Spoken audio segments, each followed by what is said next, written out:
നമസ്കാരം. വീണ വിജയനെതിരായ അന്വേഷണം പുരോഗമിക്കവേ അന്വേഷണം റദ്ദ് ചെയ്യണമെന്നാവശ്യപ്പെട്ടുകൊണ്ട് കർണാടക ഹൈക്കോടതിയിൽ സമർപ്പിച്ച ഹർജിയിൽ തിങ്കളാഴ്ച വിധി പറയാനുള്ള സാഹചര്യം നിലനിൽക്കെ വീണയെ കോടതി കനിയുമോ അതോ കൈയൊഴിയുമോ എന്ന ചോദ്യമാണ് രാഷ്ട്രീയ കേരളത്തിന്റെ ആകാംക്ഷ കൂട്ടുന്നത്. കരിമണൽ കമ്പനിയായ CMRL നിന്ന് എക്സാലോജിക് സൊല്യൂഷൻസ് കമ്പനിക്ക് അനധികൃതമായി പണം ലഭിച്ചതിനെക്കുറിച്ച് കമ്പനി ഡയറക്ടറായ വീണയെ സീരിയസ് ഫ്രോഡ് ഇൻവെസ്റ്റിഗേഷൻ ഓഫീസ് ഉടൻ തന്നെ ചോദ്യം ചെയ്യാൻ വിളിപ്പിച്ചേക്കും.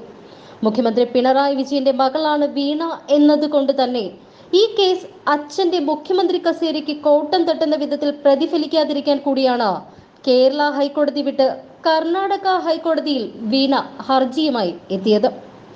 SFIO, കേന്ദ്ര കോർപ്പറേറ്റ് കാര്യ മന്ത്രാലയം എന്നിവരെ എതിർകക്ഷികളാക്കിക്കൊണ്ടുള്ളതാണ് ഹർജി. ഏത് അന്വേഷണവും നടക്കട്ടെ എന്ന് CPM പുറമെ നിലപാടെടുക്കുമ്പോൾ തന്നെയാണ് അന്വേഷണം നിർത്തിവെക്കണമെന്നാവശ്യപ്പെട്ടുകൊണ്ട് വീണയുടെ കമ്പനിയുടെ ഹർജി. KSADC നൽകിയ സമാന ഹർജി കേരള ഹൈക്കോടതി അനുവദിച്ചിരുന്നില്ല. കേരളത്തിൽ ഈ വിഷയം ഇന്ന് ഏറെ ചർച്ച ചെയ്യപ്പെടുന്നത് കൊണ്ട് തന്നെ നിരവധി വാർത്തകൾ പുറത്തു വരുന്നുണ്ട്. ഇതിലെല്ലാം കേസിനെ പ്രതികൂലമായി ബാധിക്കുമെന്ന ഭയവും വീണയ്ക്കുണ്ട്. എന്നാൽ കർണാടക കോടതിയിലാകുമ്പോൾ ഈ കേസിന് വാർത്താ ചാനലുകൾ കൊടുക്കുന്ന പ്രാധാന്യം താരതമ്യേന കുറയും. അതുകൊണ്ട് തന്നെ കേസിൽ ബാഹ്യ ഇടപെടലുകൾ ഉണ്ടാകാതിരിക്കുക എന്ന ലക്ഷ്യം കൂടി ഇവിടെ സാധ്യമാകും. മാത്രമല്ല, ബാംഗ്ലൂർ വിലാസം ഉപയോഗിച്ച് കർണാടകയിൽ കേസ് ഫയൽ ചെയ്തതോടെ തന്റെ കമ്പനിക്കോ ഈ കേസിനോ കേരളവുമായോ പ്രത്യേകിച്ച് പാർട്ടിയുമായോ AKG സെന്ററുമായോ യാതൊരുവിധ ബന്ധവുമില്ല എന്ന് വരുത്തി തീർക്കുക കൂടിയാണ് വീണ. കേസിന്റെ ആവശ്യങ്ങൾക്കായി അച്ഛന്റെയോ ഭർത്താവിന്റെയോ ഔദ്യോഗിക വസതികളിലേക്ക് അന്വേഷണ സംഘം എത്താതിരിക്കാനുള്ള ഒരു മുന്നൊരുക്കം കൂടിയാണിത്. CMRL എക്സാലോജിക് പണമിടപാട് അന്വേഷിക്കാൻ ജനുവരി 31-നാണ് SFIO അന്വേഷണ സംഘം രൂപീകരിച്ചത്.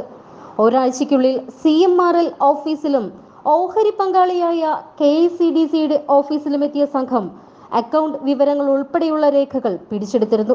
എക്സാലോജിക്കിലാണ് ഇനി പരിശോധന നടത്തേണ്ടത്. ബാംഗ്ലൂരുവിൽ പ്രവർത്തിച്ചിരുന്ന കമ്പനി 2022-ൽ താൽക്കാലികമായി പ്രവർത്തനം അവസാനിപ്പിച്ചതിനാൽ ഏക ഡയറക്ടറായ വീണയുടെ പക്കൽ നിന്ന് മാത്രമേ ആവശ്യമായ രേഖകൾ അന്വേഷണ സംഘത്തിന് ലഭിക്കൂ. ഇതിനുള്ള നീക്കം തുടങ്ങിയ സാഹചര്യത്തിലാണ് വീണ കർണാടക ഹൈക്കോടതിയെ സമീപിച്ചത്.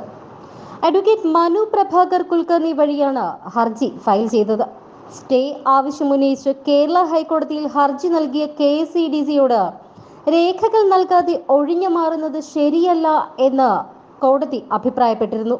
ഈ ഹർജി 12-ന് വീണ്ടും പരിഗണിക്കും. CMRL കമ്പനിയിൽ 1.5 കോടി രൂപയുടെ ഓഹരി പങ്കാളിത്തമാണ് KSADCക്ക് ഉള്ളത്. എന്നാൽ SFIO അന്വേഷണത്തിനെതിരെ 2 ദിവസം കേസ് നടത്തിയതിന് മാത്രം KSADCക്ക് ചിലവ് 1/2 കോടി രൂപയാണ്. സിറ്റിംഗിന് 25 ലക്ഷം രൂപ വാങ്ങുന്ന സുപ്രീം കോടതി അഭിഭാഷകനാണ് 2 സിറ്റിംഗിലും KSADCക്ക് വേണ്ടി ഹാജരായത്. ഇതിനിടെ തന്റെ ഭാര്യയുടെ വിരമിക്കൽ ആനുകൂല്യം ഉപയോഗിച്ചാണ് മകൾ കമ്പനി തുടങ്ങിയത് എന്ന് മുഖ്യമന്ത്രി പിണറായി വിജയൻ നിയമസഭയിൽ നടത്തിയ പ്രസ്താവനയ്ക്കെതിരെ തെളിവുകളുമായി കേസിലെ പരാതിക്കാരൻ ഷോൺ ജോർജും രംഗത്തെത്തി. എക്സാലോജിക് കമ്പനിയുടെ 2021-2022 വർഷങ്ങളിലെ ബാലൻസ് ഷീറ്റിൽ ഓഹരി മൂലധനമായി കാണിച്ചിരിക്കുന്നത് 10,000 രൂപയുടെ 10 ഓഹരികളായി 1 ലക്ഷം രൂപയാണ്. വീണ മാത്രമാണ് ഷെയർ ഹോൾഡർ. ഇതുകൂടാതെ 78.47 ലക്ഷം രൂപ ഏക ഡയറക്ടറായ വീണയിൽ നിന്ന് ദീർഘകാല വായ്പയായി കമ്പനിക്ക് ലഭ്യമാക്കിയിട്ടുമുണ്ട്. അമ്മയുടെ വിരമിക്കൽ ആനുകൂല്യത്തിൽ നിന്ന് നൽകിയതാണ് ഈ തുക എങ്കിൽ ഇത് കൈമാറിയതിനുള്ള ബാങ്ക് രേഖകളും ഇനി പിണറായി വിജയൻ ഹാജരാക്കേണ്ടി വരും.